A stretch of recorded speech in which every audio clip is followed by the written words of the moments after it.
Je vais faire cette vidéo, même s'il y a trop de bruit, je vais m'en sortir. Alors, comment vous allez? Alléluia au quotidien, c'est-à-dire en dehors de l'église locale, en dehors des chaises cassées, en dehors du micro. Alléluia au quotidien. Comment vous allez? Je vais bien.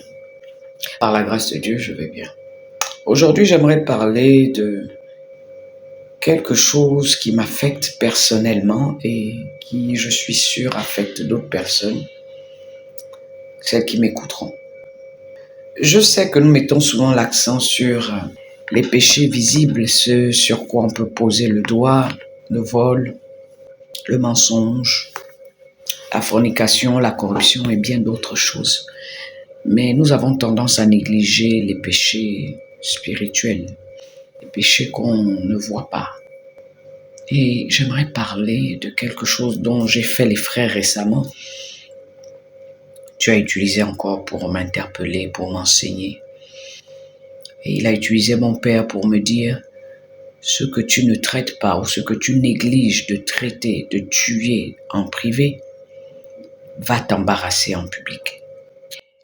Je l'ai compris à mes dépens par rapport à quelque chose que je pense avoir traité. Paul dit: je traite durement ma chair.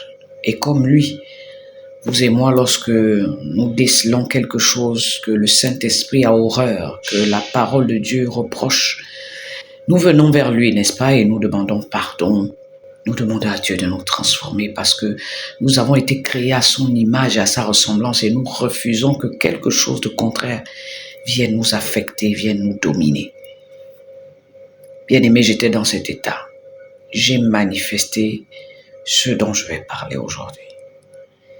Comprenez que nous devons pouvoir faire la différence entre ce que nous savons être en Christ et l'opinion favorable que nous avons de nous-mêmes au détriment de la considération due à notre prochain.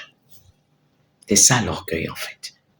Je parle de l'orgueil spirituel, quelque chose de laid. Tchaï. Que Dieu nous délivre de l'orgueil spirituel.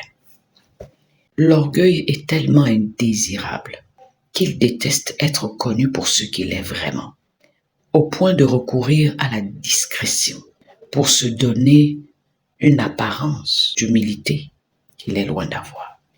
Ça va faire des années que tu es dans la chasteté. Tu te sens au-dessus des gens qui tombent et qui se relèvent. Que Dieu te délivre de l'orgueil spirituel. Tu sais tout. Toutes les révélations, toutes les doctrines. Tu sens que tu es supérieur à tout le monde. Orgueil spirituel. Tu as pu avoir des acquisitions qui t'ont distingué socialement. Et tu sens que tu es plus que tout le monde. Orgueil spirituel. On m'a appelé par mon nom. Au lieu d'habiller cela par un titre. Raya. L'orgueil est monté. L'orgueil peut se manifester par l'entêtement.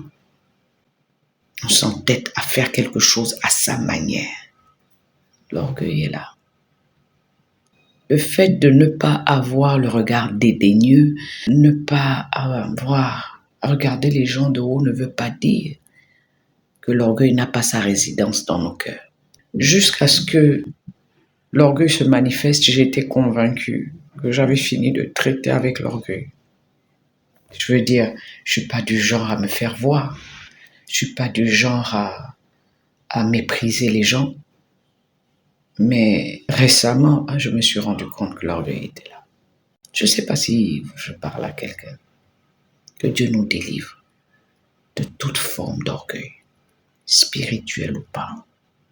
Je bénis Dieu pour la maturité de ceux qui sont abonnés à cette plateforme. Parce que je pense que ce sont des personnes qui ont compris que avoir un micro ne nous rend pas plus crédibles, plus spirituels, plus onctionnés que quelqu'un qui, derrière son bureau, nous exhorte à nous débarrasser de l'orgueil spirituel. Je bénis Dieu parce que le Seigneur peut encore trouver en nous des personnes qui reconnaissent qui sont orgueilleux et qui ont besoin d'aide. J'ai trouvé ça laid, j'ai pleuré devant le Seigneur, bien-aimé. Parce que je n'ai pas retrouvé dans mon acte, dans mes paroles, l'image et la ressemblance de Dieu. J'ai demandé pardon à la personne à qui j'ai manifesté cet orgueil, à son leader, à mon leader. J'ai exposé ce péché, ce caractère devant l'assemblée dont je suis leader. Mais le Seigneur voulait aussi que je partage ça ici avec vous. Lorsqu'on annonce une parole, nous sommes les premiers récipiendaires, les premiers bénéficiaires de cette parole. Alors, être prédicateur de l'Évangile ne nous exempte pas de nous remettre en cause. Nous avons choisi de faire de la vérité notre leitmotiv. Nous avons choisi de laisser la vérité nous affranchir, nous transformer. Ça veut dire qu'on n'a pas du mal à reconnaître qu'il y a une nette différence entre le fait de savoir qui on est en Christ et l'orgueil. Je pense, pour ma part, qu'il faut qu'on détecte l'orgueil dans toutes ses formes pour pouvoir le vaincre, pour pouvoir le dominer.